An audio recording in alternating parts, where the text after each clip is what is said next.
जय हिंद मेरे दोस्तों। आप सभी के लिए मैं फिर से बायो का जो फर्स्ट चैप्टर जय प्रक्रम था उसमें कुछ क्वेश्चन कराए थे और कुछ क्वेश्चन रह गया था जो मैं आज इस वीडियो में करा दूंगा।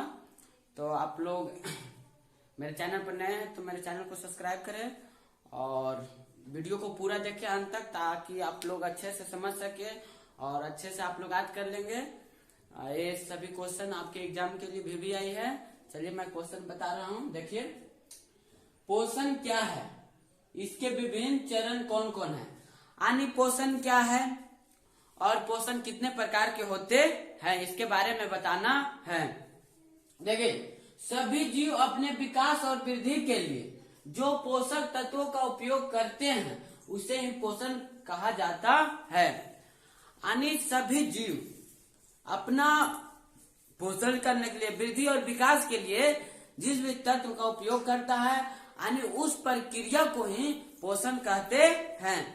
यह दो प्रकार के होता है। पहला स्व पोषण और दूसरा विषम पोषण। देखिए, स्व पोषण किसे कहते हैं?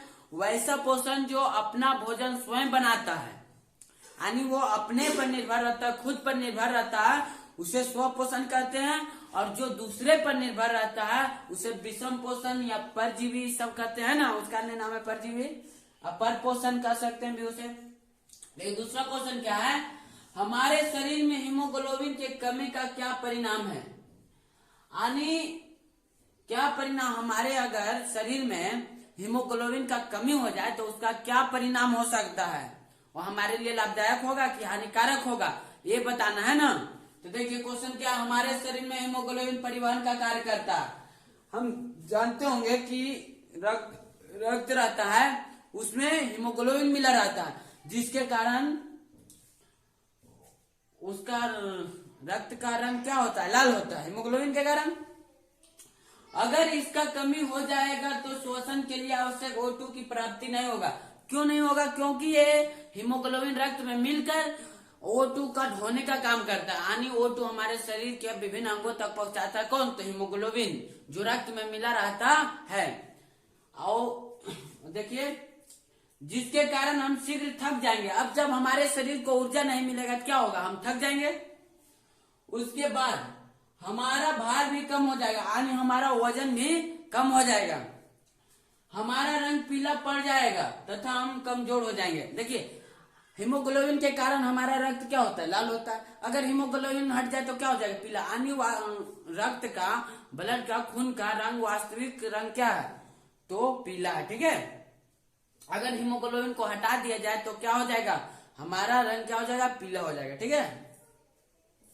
तीसरा नंबर क्वेश्चन क्या है, लाल रुधिर कणिकाएं और श्वेत रुधिर कणिकाओं में अंतर स्पष्ट करें। यानी ये दोनों के बारे में कुछ अंतर बताना है कि इसका क्या कार्य है, इसका क्या कार्य है ना। तो देखिए, आरबीसी बोलते किसको? लाल रक्त, लाल रुधिर कणिकाओं को आरबीसी बोलते हैं। श्वेत रुधिर कणिकाओं को WBC बोलते हैं। Red blood cell, white blood cell. ठीक है, तो मैंने यहाँ शॉर्ट नेम लिख दिया है। ठीक है। देखिए, इसमें इसकी संख्या 45 से 50 लाख प्रति घन मिलीलीटर है। देखिए, इसका मतलब क्या होगा? प्रति घन मिलीलीटर है। रक्त में आरबीसी की कुल संख्या कितना है? 45 से 50 लाख प्रति घन मिलीलीटर, जबकि इसकी संख्या 5000 से 10,000 घन मिलीलीटर होता है। ये ऑक्सीजन का परिवहन करता है। आरबीसी क्या करता है? ऑक्सीजन का परिवहन करता है। आरबीसी नहीं करता। उसमें जो हीमोग्लोबिन पाया जाता है आरबीसी में, वो काम करता है। ठीक है, यानी मेन रूप से आरबीसी काम करता है ना, उसका ब्रांच है तो उसी में है हीमोग्लोबिन, तो वो काम करता है। ये हमारे शरीर को बीमारियों और संक्रमण से बचाता है। ठीक है। जो WBC का क्या कार्य है कि जितने भी कीटाणु उटाणु होता है उसको ये मार देता है, खलास कर देता है। यानी बॉडी में वो एकदम बंदूक लेके तैनात रहता है कि बेटा आओ तुम कीटाणु, हम तुमको स्वर्ग पहुंचा देंगे, है ना। देखिए, अब एक कार्य कौन करता है? WBC। ठीक है। आरबीसी क्या करता है? ऑक्सीजन ढोने काम करता है। फिर देखिए, इसमें हीमोग्लोबिन पाया जाता है। आरबीसी में क्या पाया जाता है? हीमोग्लोबिन, जो O2 ढोने का कार्य करता है। WBC में देखिए, इसमें हीमोग्लोबिन नहीं पाया जाता है। अगला प्रश्न है, भोजन की पाचन में लार की क्या भूमिका है? यानी भोजन को पचाने में लार क्या भूमिका निभाता है, इसके बारे में बताना है। तो देखिए, भोजन की पाचन में लार की महत्वपूर्ण भूमिका है। लार एक रस है। लार क्या है? एक रस है जो 3 जोड़ी लाल ग्रंथि से मुंह में उत्पन्न होता है। लार में एमिलेस नामक एंजाइम पाया जाता है। लार में क्या पाया जाता है? एमिलेस नामक एंजाइम पाया जाता है जो मंड जटिल अणुओं को लार के साथ पूरी तरह मिला देता है। यानी कोई भी खाना खाते हो तो उसको क्या करता है? वो मिला देता है भोजन में, ताकि हमारा जो जबड़ा ये सब है, मुंह का जो है, वो रगड़ ना खा पाए, है ना, रगड़ से बचाता है। तो देखिए, लार का प्रमुख भूमिका या कार्य क्या है? यानी लार का क्या भूमिका है, क्या कार्य है? देखिए, यह मुंह के खोल को साफ रखते हैं। मुंह का जो खोल है उसको क्या करता है? साफ रखता है लार। यह भोजन को चिकना एवं मुलायम बनाती है। यह भोजन को क्या बना देता है? मुलायम बना देता है। उतना कड़क कड़क चीज खाता है उसको क्या करता है? लार अपने में मिला के नहीं उसको चिकना बना देता है। तीसरा नंबर, यह भोजन को पचाने में भी मदद करता है। ठीक है। अगला प्रश्न है, क्या होगा अगर मानव शरीर से दोनों वृक्कों को हटा दिया जाए? यानी क्या होगा जब मानव के शरीर से दोनों वृक्क को हटा दिया जाए तो क्या होगा, उसका परिणाम बताना है। तो मानव शरीर से अगर दोनों वृक्कों को हटा दिया जाए तो उसका उत्सर्जन तंत्र नष्ट हो जाएगा। यानी वृक्क क्या करता है? उत्सर्जन का काम करता है। यानी अपशिष्ट पदार्थ जितना भी है हमारे शरीर में उसे बाहर निकालने का कार्य करता है कौन? वृक्क करता है। तो अगर वृक्क को हटा दिया जाए तो उत्सर्जन तंत्र क्या हो जाएगा? नष्ट हो जाएगा। यानी हमारे शरीर में उत्सर्जन बंद हो जाएगा, जिससे यूरिया आदि अपशिष्ट पदार्थ शरीर से बाहर नहीं निकल पाएगा। अगला प्रश्न क्या है, मांसाहारी और शाकाहारी जीवों में अंतर बताएं। देखिए, मांसाहारी जीव इधर लिख दिए, शाकाहारी जीव इधर लिख दिए। ये जंतुओं पर अपने भोजन के लिए निर्भर करते हैं। मांसाहारी जीव क्या होते हैं? वो जंतु के मारकर अपना भोजन बनाता है, जबकि शाकाहारी होते हैं जो पेड़ पौधे पर निर्भर करते हैं, पेड़ पौधे का अपना भोजन बनाता है। रत्नक दांत अधिक विकसित होते हैं। जो मांसाहारी जीव होते हैं उसका दांत के, देखिए उसका दांत जो है उसका रत्नक दांत अधिक विकसित होता है। मांसाहारी जीव का रत्नक दांत अधिक विकसित होता है, यानी चीरने फाड़ने वाला दांत क्या होता है? अधिक विकसित होता है, जबकि इसमें कृंतक दांत अधिक विकसित होते हैं। इसका नाखून अधिक विकसित होता है। मांसाहारी जीव जैसे देखो शेर, ये सब क्या, चीता, ये सब उसका नाखून बड़ा बड़ा रहता है, वो सब क्या मांसाहारी जीव है। जबकि कृंतक दांत अधिक विकसित, इसमें नाखून कम विकसित होते हैं। शाकाहारी जीव होते हैं उसमें नाखून कम विकसित होते हैं, जबकि इसमें नाखून अधिक विकसित होते हैं। देखिए 7वां नंबर क्वेश्चन है, वाष्पोत्सर्जन क्या है ना? इसको हम शॉर्ट में लिखे हैं, क्वेश्चन आएगा वाष्पोत्सर्जन किसे कहते हैं या क्या है। तो देखिए, वाष्पोत्सर्जन एक जैविक क्रिया है। एक क्या है? जैविक क्रिया है। इस क्रिया में पानी पौधों के वायवीय भागों से वाष्प के रूप में बाहर निकलता है। यानी पौधे का कुछ ऐसा भाग, वायवीय भाग यानी बाहरी भाग से क्या करता है?